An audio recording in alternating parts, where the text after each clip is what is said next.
प्यारे बच्चे नमस्कार। मैं आकाश सर, आपका आकाशदीप कोचिंग सेंटर पर हार्दिक स्वागत करता हूँ। जैसे कि आप जानते हो कि हमारा नया चैनल है, कृपया चैनल को लाइक शेयर एंड सब्सक्राइब करना, साथ ही साथ बेल आइकन को प्रेस करना ना भूलें। तो जैसे कि आप जानते हो कि हमारा कक्षा 10 का चैप्टर नंबर 3 दो चर वाले रैखिक समीकरण युग्म चल रहा है। पिछली क्लास में हमने सीखा कि दो चर वाले रैखिक समीकरण क्या होते हैं और उसको हल करने की कितनी विधि होती है।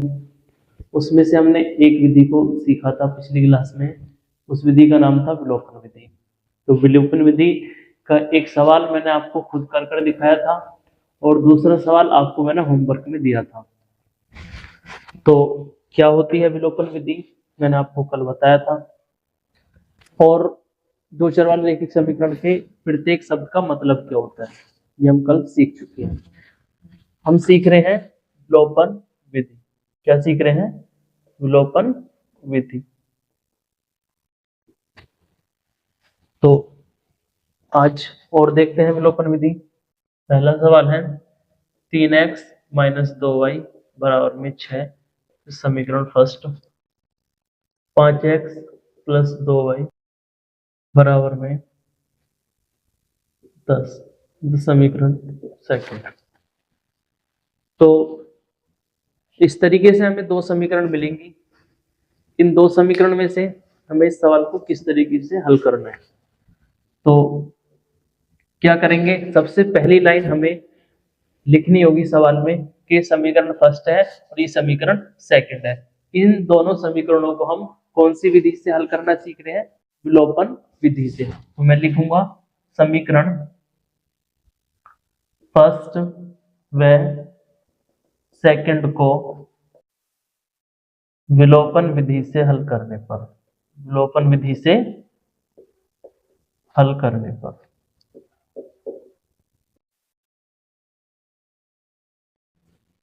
हमेशा जब भी हम किसी भी सवाल को विलोपन विधि से हल करेंगे तो उसमें स्टार्टिंग की फर्स्ट लाइन जो हमारी होगी वो ये होगी कि समीकरण फर्स्ट व सेकंड को विलोपन विधि से हल करने पर। पहले फर्स्ट समीकरण लिखेंगे, क्या दे रखी है? 3x - 2y = 6। ये हमारी समीकरण फर्स्ट है। दूसरी समीकरण इसके जस्ट नीचे उतारेंगे, 5x + 2y बराबर में 10।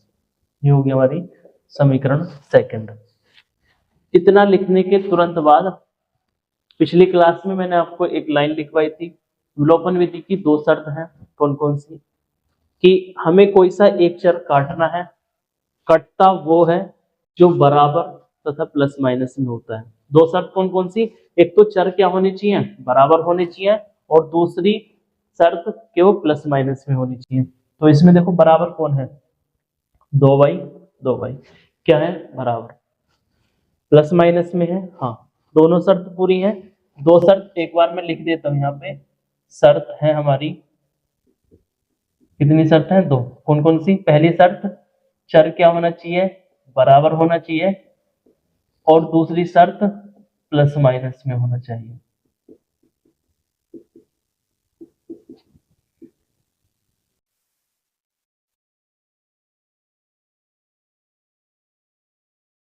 तो बहुत ही अच्छे तरीके से देखेंगे। ये दो शर्त हमें अपने दिमाग में बैठानी है। विलोपन विधि के लिए कुछ हार्ड नहीं है, आसान ही है। दो दो शर्त कौन कौन सी है? पहली शर्त, चर बराबर होने चाहिए। दूसरी शर्त, प्लस माइनस में होने चाहिए। किसमें होने चाहिए? प्लस माइनस में। 2y बराबर है, जी बराबर है, माइनस प्लस, हाँ प्लस माइनस में है। ये भी शर्त पूरी है। तो इस चर को काट देंगे। 3x और 5x कितने हो जाएंगे? 8x बराबर में 10 और 6 16। x के साथ कितना है? 8। कहां पर है? गुणा में। तो गुणा वाली संख्या कहां पर जाती है? बटे में। तो x बराबर में 16/8। 8 से 16 को काटूंगा तो कितना आ जाएगा? 2। तो हमारा x का मान कितना आ जाएगा? 2। जो भी मान यहां से हमारा निकलेगा, हमारे पास कितने चर हैं? दो चर हैं। दो चर में से यदि x का मान निकलता है तो x का मान, अगर y का मान निकलता है तो y का मान। यहां से निकलने के बाद हमें तुरंत वो मान या तो समीकरण फर्स्ट में रखेंगे या फिर समीकरण सेकंड में रखेंगे। तो मैं लिखता हूं x का मान समीकरण फर्स्ट में रखने पर, कहां पर रखने पर, समीकरण फर्स्ट में रखने पर। तो समीकरण फर्स्ट क्या है, ये रही हमारी समीकरण फर्स्ट है 3x माइनस 2y बराबर में 6। जहां पर हमारा x है वहां पर हम x की जगह क्या रखेंगे 2। तो देखो 3 गुणा x की जगह 2 माइनस 2y और बराबर में 6। 3 दूनी 6 माइनस 2y और बराबर में 6। ये 6 है उसे इस तरफ भेज देंगे तो माइनस के 2y बराबर में 6 और माइनस में 6। माइनस के 2y बराबर में 0 और y बराबर में 0। कुल मिला के कितना आंसर आ जाएगा, 0 आ जाएगा। इतना करना है केवल केवल विलोपन विधि में। अब विलोपन विधि को भी हम, अब तक हमने जो सवाल सीखे हमें दोनों शर्त पूरी थी, ठीक है, minus 2y plus 2y cancel out. कहीं पर ऐसा हो सकता है कि चर तो बराबर दे रखे हैं लेकिन प्लस माइनस में नहीं दे रखे, ठीक है। कहीं ऐसा हो सकता है कि बराबर भी नहीं दे रखे और प्लस माइनस में भी नहीं दे रखे। तो देखते हैं अगला सवाल देखते हैं, ध्यान से देखते रहेंगे। विलोपन विधि हम आज कंप्लीट करने वाले हैं। अगर विलोपन विधि से कोई सा भी हमारा सवाल आता है तो हम चुटकियों में उस सवाल को हल कर देंगे। तो सवाल हमारे 3 तरीके से आ सकते हैं विलोपन विधि के। पहला स्टेप मैथ की बुक में, यह वैसे कोई स्टेप नहीं है लेकिन हम उसे अपने पास से बना रहे हैं। फर्स्ट स्टेप, चर बराबर तथा प्लस माइनस में भी। पहले जो अभी हमने सवाल सीखे, पिछला सवाल पिछली क्लास में सीखा था, इस क्लास में आज का पहला सवाल, उसमें क्या था, चर भी बराबर थे प्लस माइनस में भी थे। कहीं सवाल ऐसा आ सकता है कि चर तो बराबर है, चर तो बराबर है पर प्लस माइनस में नहीं है, तब कैसे करेंगे। तीसरा, चर बराबर नहीं है। तो ये 3 तरीके के सवाल हमें देखने को मिलेंगे, इससे अलग हमें कुछ नहीं मिलेगा। विलोपन विधि में हद तक 3 तरीके के सवाल आ सकते हैं। इन 3 तरीके को आज हम सीखने वाले हैं। तो पहला तरीका, उम्मीद होगी कि आपके समझ में आ चुका होगा, चर भी बराबर है प्लस माइनस में भी है तो तुरंत काट देंगे, दूसरी वैल्यू अगर जुड़ रही है तो उसे जोड़ देंगे, घट रही है तो घटा देंगे। तो देखते हैं पहले तरीके के सवाल, जैसे कि दिया 2x प्लस 3y बराबर में 4, समीकरण फर्स्ट। दूसरी समीकरण 5x माइनस 3y बराबर में 4, ये समीकरण सेकंड। इस तरीके से हमें समीकरण मिलेंगी और उसका हम करेंगे सॉल्यूशन। सॉल्यूशन के लिए क्या करेंगे, ये समीकरण फर्स्ट है, ये समीकरण सेकंड है। इस समीकरण फर्स्ट व सेकंड को बताएंगे कि हम कौन सी विधि से सॉल्व कर रहे हैं, वो केवल और केवल यहाँ पर लिखेंगे। तो मैं इसको कौन सी विधि से सॉल्व कर रहा हूँ, विलोपन विधि से। तो लिखेंगे समीकरण फर्स्ट व सेकंड को विलोपन विधि से हल करने पर, विलोपन विधि से हल करने पर। तो विलोपन विधि से जब हम हल करेंगे तो पहले फर्स्ट समीकरण लिखेंगे 2x plus 3y is equal to 4। उसके जस्ट नीचे दूसरी समीकरण लिखेंगे 5x माइनस 3y बराबर में 4। ये हमारी समीकरण फर्स्ट और ये हमारी समीकरण सेकंड। अब 3 स्टेप है, मतलब 3 तरीके के सवाल आ सकते हैं। तो ये कौन से तरीके का सवाल है, पहले तरीके का। क्यों, देखो इसमें कोई सा चर बराबर दिख रहा है, जी दिख रहा है, y वाला चर बराबर दिख रहा है, प्लस माइनस में दिख रहा है। इसका मतलब ये कौन से तरीके का सवाल है, पहले तरीके का सवाल है, चर बराबर प्लस माइनस में भी है। इतना लिखते ही तुरंत हमें एक लाइन याद आनी चाहिए, वो लाइन कौन सी है, तो पिछली क्लास में लिखवा चुका हूं कि कोई सा एक चर काटना है, कोई सा एक चर काटना है, कटता वो है जो बराबर तथा प्लस माइनस में होता है।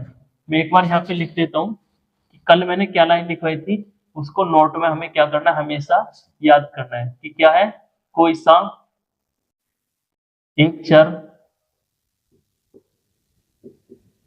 काटना है,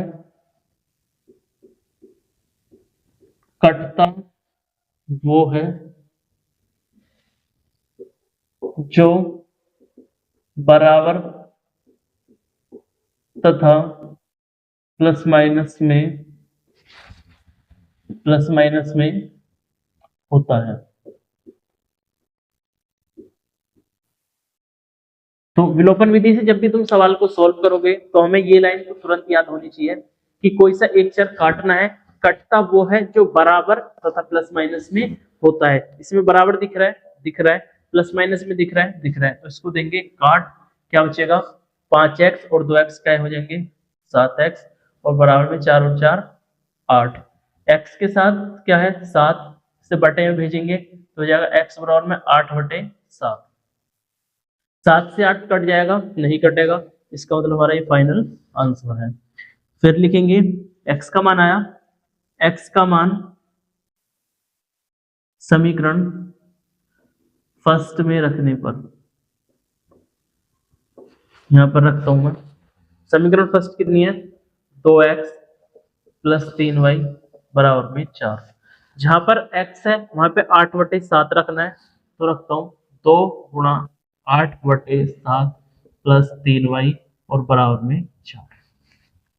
यहां से कैलकुलेशन को ध्यान से देखेंगे, 2 की गुणा 8 में करेंगे तो 28 16 बटे में 7 प्लस में 3y और बराबर में 4।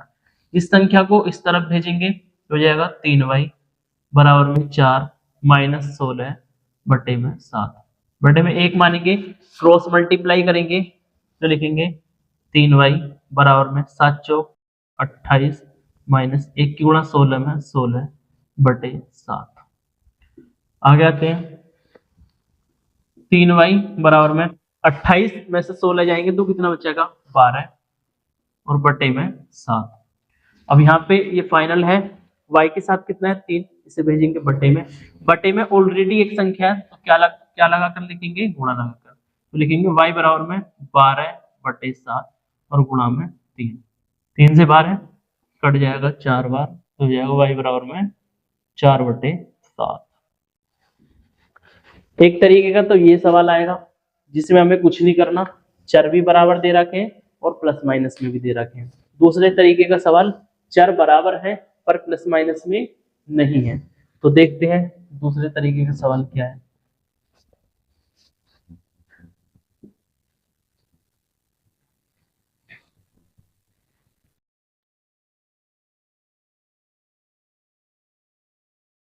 दूसरे तरीके का सवाल, जैसे कि आज के दिन का हमारा तीसरा क्वेश्चन है, मैंने लिखा 5x प्लस 3y बराबर में 6, समीकरण फर्स्ट, 3x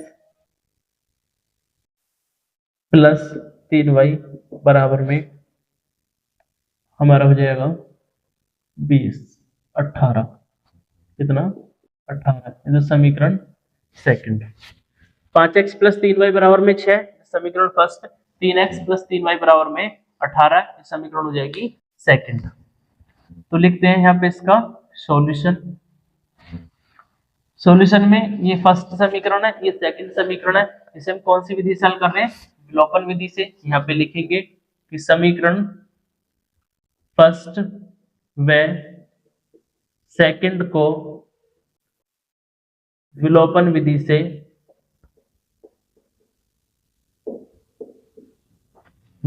से हल करने पर,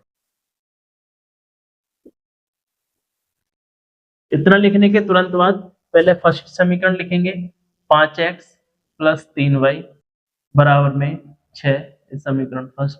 उसके जस्ट नीचे दूसरी समीकरण लिखेंगे 3x प्लस 3y बराबर में 18, समीकरण सेकंड। इतना लिखते ही हमें तुरंत एक लाइन याद आनी चाहिए कि कोई सा एक चर काटना है, कटता वो है जो बराबर तथा प्लस माइनस में होता है। बराबर कौन सा है? नहीं है। ये बराबर है? हाँ बराबर है। कट जाएगा? नहीं।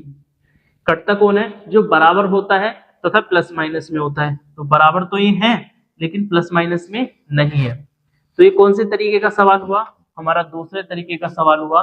देखो चर तो बराबर दिख रहे हैं हमें पर प्लस माइनस में नहीं है।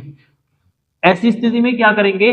अगर आपको ये दिख रहा है कि चर तो हमें बराबर दिख रहे हैं लेकिन प्लस माइनस में नहीं है, तो हमेशा ये जो दूसरी समीकरण है इसके चिन्ह बदल देंगे। इसके चिन्ह क्या कर देंगे? बदल देंगे। ये 3x का है प्लस का, तो इसे कर देंगे माइनस का। ये प्लस का है तो इसे कर देंगे माइनस का। ये प्लस का, इसे कर देंगे माइनस का। अब करते हैं, देखो प्लस का 3y माइनस का 3y, ये तो हो गए कैंसिल। ये प्लस का 5x है, ये माइनस का 3x है। अलग अलग चिन्ह क्या हो जाते हैं? घट जाते हैं। तो 5x में से 3x जाएंगे तो कितना बचेगा? 2x। और बराबर में 18 में से 6 जाएंगे तो कितना बचेगा? माइनस के 12। x के साथ 2 है, बटे में आ जाएगा तो हो जाएगा x बराबर में माइनस के 12 बटे 2।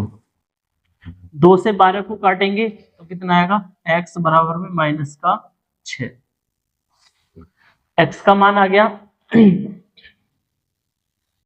अब इस x के मान को कहां पे रखेंगे? समीकरण फर्स्ट में रखेंगे या जी मर्जी सेकंड में रख देंगे। तो लिखता हूं मैं x का मान समीकरण फर्स्ट में रखने पर, तो समीकरण फर्स्ट कौन सी है हमारी? ये रही समीकरण फर्स्ट, 5x प्लस 3y बराबर में 6। तो जहां पर x है वहां पे मैं रखूंगा माइनस के 6। तो लिखते हैं 5 गुणा माइनस के 6 प्लस 3y बराबर में 6। 6 पंजे 30 और यहाँ प्लस या minus, plus minus minus, plus 3y बराबर में 6। ये माइनस का 30 है, इसे इस तरफ भेजेंगे तो हो जाएगा हमारा 3y बराबर में 6 प्लस में 30। 3y बराबर में 30 और 6 36 और y बराबर में 36 बटे 3। कट करेंगे तो y का मान कितना आ जाएगा? 12। कितना आ जाएगा? 12। कुछ नहीं था सवाल, पहले तरीके का ही सवाल था। बस इसमें क्या था हमने कि जब चिन्ह बराबर नहीं, मतलब अगर चिन्ह अलग अलग नहीं दे रखे तो उसके क्या बदलेंगे? नीचे वाली समीकरण के चिन्ह बदल देंगे। अब आ जाते हैं हमारी तीसरी, मतलब तीसरा तरीका है सवाल का। मतलब चर बराबर नहीं है। जब चर बराबर नहीं दे रखे, क्या नहीं दे रखे? चर बराबर नहीं दे रखे।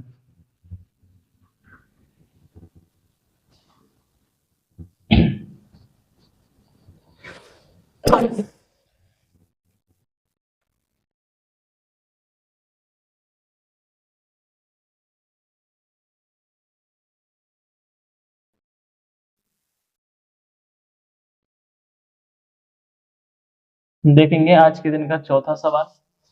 मैंने लिखा 5x माइनस 3y बराबर में 5, समीकरण फर्स्ट। 2x प्लस 4y बराबर में 8, तो समीकरण सेकंड। इस तरीके से हमें समीकरण मिलेंगी, फिर उन समीकरणों को हम करेंगे सॉल्यूशन। सॉल्यूशन करने के लिए समीकरण फर्स्ट है, समीकरण सेकंड है, इसको हम किससे हल करेंगे? विलोपन विधि से। वो हम यहाँ पर पहली लाइन में लिखेंगे। तो लिखते हैं समीकरण फर्स्ट में सेकंड को विलोपन विधि से क्या करने पर? हल करने पर। इतना तो हर सवाल में लिखेंगे। हम बताएंगे कि हम इस सवाल को विलोपन विधि से हल कर रहे हैं या फिर प्रतिस्थापन विधि से हल कर रहे हैं या फिर ग्राफीय विधि से हल कर रहे हैं। मैंने आपको बताया था कि हमारे जो दो चर वाले रैखिक समीकरण युग्म है उनको हल करने की 3 विधि है जो फिलहाल सिलेबस में है। मेरे कल बताने ध्यान नहीं रही। बाकी हमारी जो दो चर वाले रैखिक समीकरण को हल करने की एक विधि और है, उस विधि का नाम है बज्रगुणन विधि। वज्र गुणन विधि, जो कि मैंने पिछली क्लास में डिस्कस नहीं करी थी क्योंकि वो अब सिलेबस में नहीं है। बाकी पुराने मैथ में, जो अब से 2 साल पुराने मैथ हैं, उनमें वज्र गुणन विधि है। ठीक है, तो केवल और केवल हम 3 विधि सीखने वाले हैं। एक तो ग्राफी विधि सीखने वाले हैं, और एक विलोपन विधि, और एक प्रतिस्थापन विधि। तो इतना लिखने के तुरंत बाद पहले फर्स्ट समीकरण उतारेंगे। फर्स्ट समीकरण क्या है, 5x माइनस 3y बराबर में 5। ये हमारी कौन सी विधि है, मतलब कौन सी समीकरण है, फर्स्ट समीकरण। उसके जस्ट नीचे दूसरी समीकरण उतारेंगे, क्या है, 2x प्लस में 4y और बराबर में 8। ये समीकरण सेकंड। इतना लिखने के तुरंत बाद हमारे दिमाग में क्या आना चाहिए कि कोई सा एक चर काटना है, कोई सा एक चर काटना है, या तो x को काटना है या काटना है y को। कटता वो है जो बराबर तथा प्लस माइनस में होता है। बराबर दिख रहा है क्या कोई, ये 5 है, ये 2 है, बराबर नहीं है। ये 3, ये 4, बराबर नहीं है। तो ये कौन से तरीके का सवाल हुआ, इस तरीके का सवाल। इससे अलग हमसे कोई भी सवाल नहीं पूछेगा इन 3 तरीके से। चर बराबर प्लस माइनस में देगा, या फिर चर बराबर प्लस माइनस में नहीं देगा, चर भी बराबर नहीं देगा। इससे अलग क्या हो सकता है। तो इस स्थिति में क्या करेंगे, हमें कोई सा भी एक मान बराबर करना है, कोई सा भी एक मान बराबर करना है। अब बराबर या तो हम x वाला कर सकते हैं या फिर कर सकते हैं y वाला। तो इसमें बराबर करने वाला हूं इस वाले मान को, क्योंकि प्लस माइनस में दे रखा है, क्योंकि हमें 2 कंडीशन होती हैं, चर बराबर प्लस माइनस। तो प्लस माइनस में ये दे रखा है, तो इसको बराबर करना उचित रहेगा। तो देखते हैं, y के साथ कितना है 3, y के साथ कितना है 4। इन दोनों की छोटी संख्या कौन सी है, 3। 3 में कितने की गुणा करें कि 4 हो जाए, ऐसा है क्या, नहीं है। पहले तो ये देखना है कि छोटी संख्या में कितने से गुणा करें कि बड़ी संख्या आ जाए। अगर ऐसा होता है तो जितने की गुणा हमें करनी है वो उसी समीकरण में कर देंगे, छोटी वाली में। अगर ऐसा नहीं है तो ये देखेंगे 3 में कितने गुणा करेंगे 4 हो जाए, ऐसा नहीं होता। तो देखो y के साथ कितना है 3, तो इसकी गुणा तो हम करेंगे नीचे। यहां से ध्यान से देखेंगे, जोन सा भी हमें चर बराबर करना है उसके ऊपर की संख्या की गुणा तो नीचे करनी है, और उसके नीचे की संख्या की गुणा ऊपर करनी है। तो y के साथ कितना है 3, तो 3 की गुणा तो करूंगा मैं नीचे वाली समीकरण में, और y के साथ कितना है 4, इसकी गुणा करूंगा मैं ऊपर वाले समीकरण में। अब गुणा करते हैं, तो 4 की गुणा करता हूं मैं, 4 पंजे कितना हो जाएगा 20x माइनस 4 तिया 12y और बराबर में 4 पंजे 20। ये हमारी समीकरण फर्स्ट है। नीचे वाली समीकरण में क्या करेंगे, 3 से गुणा करेंगे, तो 3 दूनी 6x प्लस 3 चौक 12y और बराबर में 3 अट्ठे 24। ये हमारी कौन सी समीकरण है, 2। अब देखो चर बराबर हो गए, प्लस माइनस में है, हाँ है, तो ये क्या हो जाएंगे, कट जाएंगे, क्या बचे 20x और 6x कितने हो जाएंगे 26x और बराबर में 20 और 24 44। x के साथ कितना है 26 बटे में आ जाएगा, तो 44 बटे 26। अब ये हमारे कट जाएंगे, 44 और 26 किसके पहाड़े की संख्या, 2 के पहाड़े की, तो 2 दूनी 4, 2 दूनी 4, 2 एकम 2, 2 अट्ठे 16, फिर 2 से कट जाएंगे, 2 एकम 2, 2 एकम 2 और 2 नीम 18। x का फाइनल आंसर आ जाएगा हमारे 11 बटे 9। x का आंसर आया 11 बटे 9। इस x के मान को हमेशा समीकरण फर्स्ट या सेकंड कोई सी में भी रख सकते हैं, बाकी फर्स्ट में हम रखते हैं। x का मान समीकरण फर्स्ट में रखने पर, तो समीकरण फर्स्ट क्या है, ये 5x माइनस 3y बराबर में 5। जहां पे x है वहां पे रखेंगे 11 बटे 9, तो रखता हूं 5 गुणा 11 बटे 9 माइनस 3y बराबर में 5। 5 की 11 में 55 बटे 9 माइनस 3y बराबर में 5। इस संख्या को इस तरफ भेजेंगे, माइनस के 3y बराबर में 5 माइनस 55 बटे में 1 मानेंगे, क्रॉस मल्टीप्लाई करेंगे, माइनस के 3y बराबर में 9 पंजे 45 माइनस 55 बटे में 9 माइनस के 3y बराबर में माइनस के 10 बटे 9। दोनों तरफ माइनस है, कैंसिल आउट। y के साथ कितना है 3 बटे में जाएगा, लेकिन ऑलरेडी बटे में एक संख्या है तो गुणा लगा कर लिखेंगे। तो y बराबर में 10 बटे 9 गुणा में 3। 3 से 10 कट रहा है क्या? नहीं, तो गुणा कर लेंगे।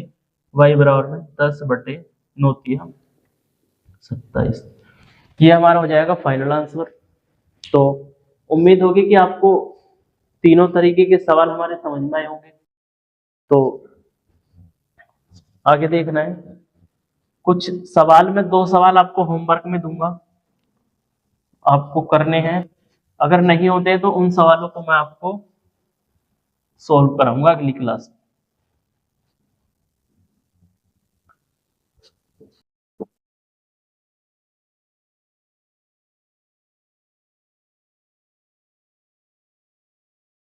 होमवर्क के लिए सवाल है, पहला सवाल 4x प्लस 3y बराबर में 6 समीकरण first, minus 3x plus 2y बराबर में 16 तो समीकरण सेकंड।